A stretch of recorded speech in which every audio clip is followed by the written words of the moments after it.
Hello, welcome back. Okay, so this is the second video. If you're watching this video and you haven't seen the first video, which is where I kind of do an introduction and then talk a little bit about some of the discussions, please go back and watch that video first. It'll make a little bit more sense, and it'll allow you to kind of focus up on things appropriately. So what we're going to talk about in this video is we're going to look at the student printable syllabus and then the schedule, and I kind of want to talk a little bit about some of the things. I'll try not to keep the video as long as the last ones. The last one was about 20 minutes long. I'm sure that was a lot to take in. This one will probably go, I'm hoping we can keep it around 5 to 10 at the most. But in order to do that, I need to get cracking at this. So first of all, I'm going to refer to the syllabus, and so we're going to go through with it. Now, 99% of this syllabus is, it's pretty much a format that the entire business school follows. So if you've been reading the syllabi from the other courses, you're probably going to understand most of what's going on in this one. I do want to make sure that we understand a few things. First of all, the prerequisite for this course is HRM 300, HRMN 300. So it's basically 300, the 300 class. I do a lot of teaching of that class. It's a very good class.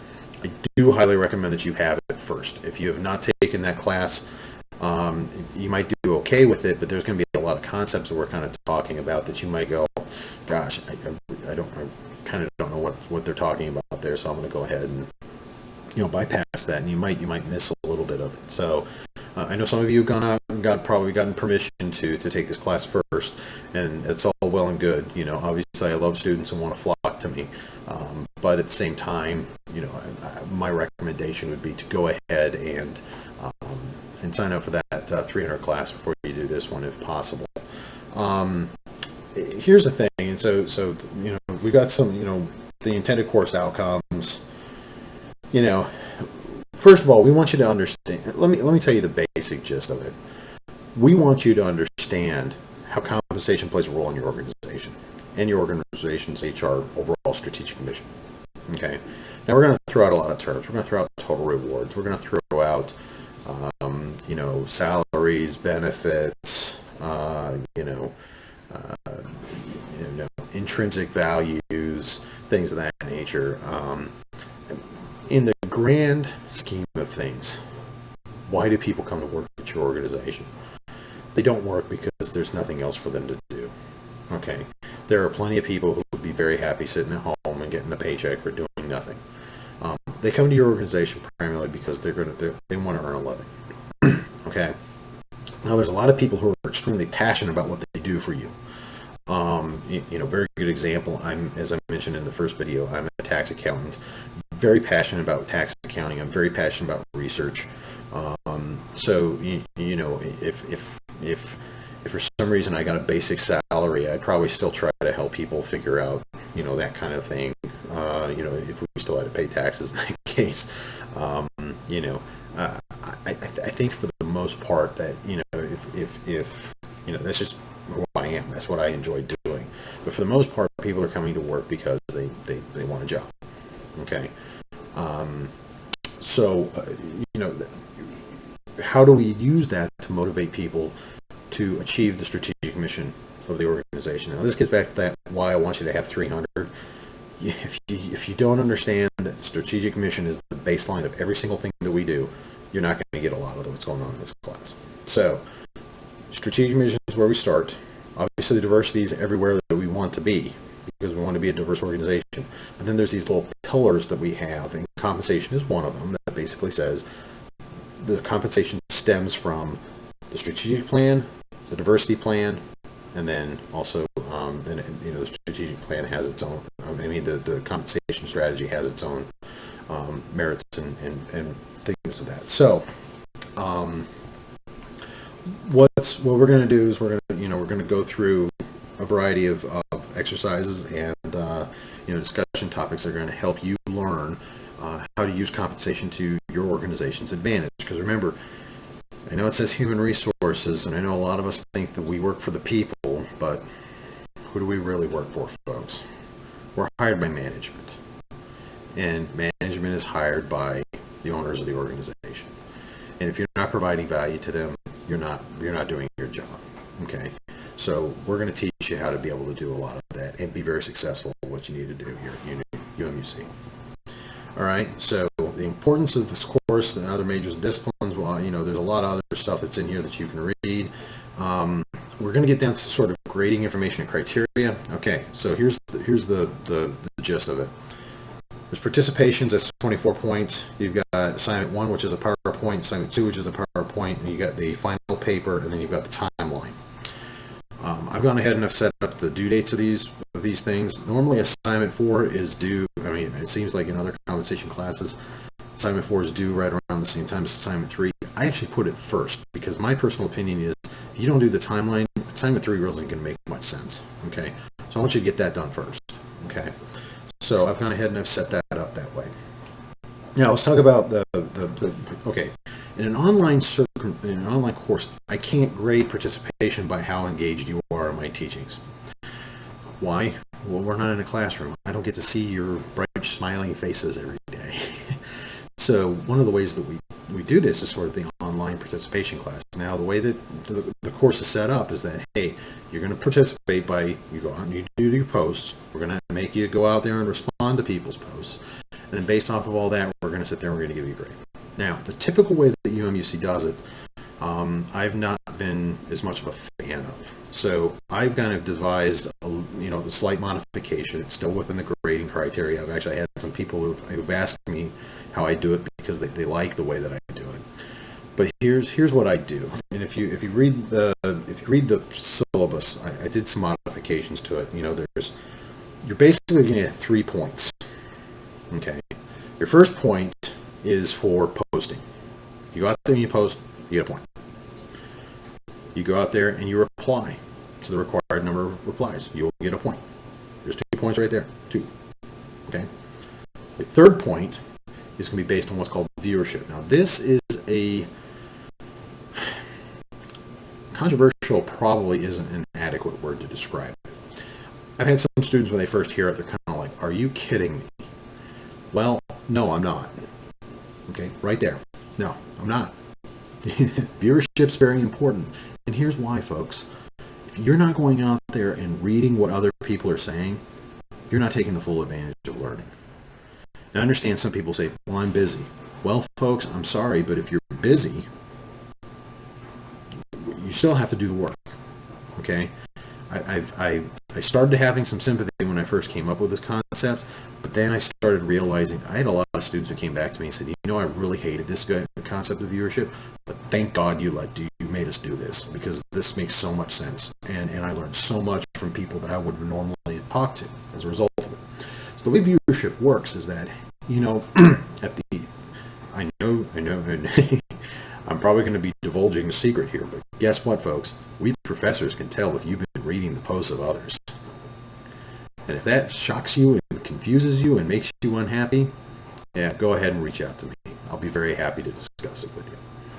But we can read your posts. We can read your posts, we can read your replies, and we can read how many posts you're reading of other people. Okay? So you need to go out there and you need to read other people, because if you don't read other people, you're not going to really succeed. Okay, so the viewership is a very important component, and that's how we measure that. Okay, now there's different ways that some people want to do this. They're going to go out there and they're going to say, there's going to be some people who are going to come out there, they're going to do their 2 posts, they're going to do their 2 replies, and they're going to leave, not do anything else.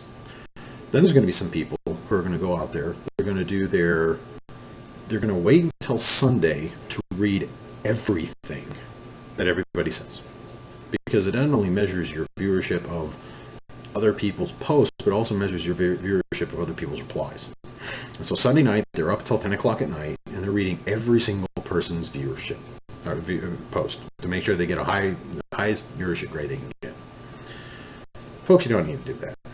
All you need to do, and I've actually been teaching this class long enough, and the human resources class long enough, I realize all you really need to read is about 60 to 70% of the posts. So if you get through to Sunday and you kind of catch up on what everybody else has been doing, you're going to be fine. Actually, you'll be more than fine, because you're going to find out there's actually a bonus component to this that's probably going to make up for a lot of that anyways. Okay? So if you do, 50 to 60%, I've actually seen people who've had 3.0s, that because they just do phenomenal posts and have a very high quality grade, they only have to have like a 40% viewership. So viewership is not that, it's important, but it's not the game killer that everyone else always makes it out to be. If you have any questions, reach out to me about that. Then you have the quality grade. Okay, the quality grade is purely subjective. Me reading your posts and saying, gosh, this person put a lot of effort into this. Or kind of reading it and going, this person didn't care 2 sticks. Okay. And if I notice you don't care, we're going to give you a lower grade for that. If I notice that you do care and you put a lot of effort into something, you're going to get the max quality grade. And the max quality grade, it usually is 0.5 or 0.7, depending on what the topic is. And now here's the thing. If you add up 1 point for post, 1 point for reply, and 1 point for viewership, and then you have the 0.7 for that's 3.7. Now I'm not going to give you a 3.7. You're going to only get up to a 3 anyways. So it sort of behooves you to go out there and read other people's posts, but it's also because of that quality grade that you're able to go a little bit more about that. Okay, just to get going because I'm a little running behind on time. We're going to talk a little bit about the PowerPoints. I've got a lot of great techniques. Now look, the PowerPoint presentations, it's supposed to be basically, you're building a PowerPoint as though you're working for your company. I'm going to give you a little bit of hints how you can do this, because on an online environment, you're not going to get up in front of the class and tell me everything that you know, obviously. So how do we do that? And I'll kind of talk about that there. That's kind of the teaser for later on. The assignment 3, which is the final paper, we'll talk about that later on also.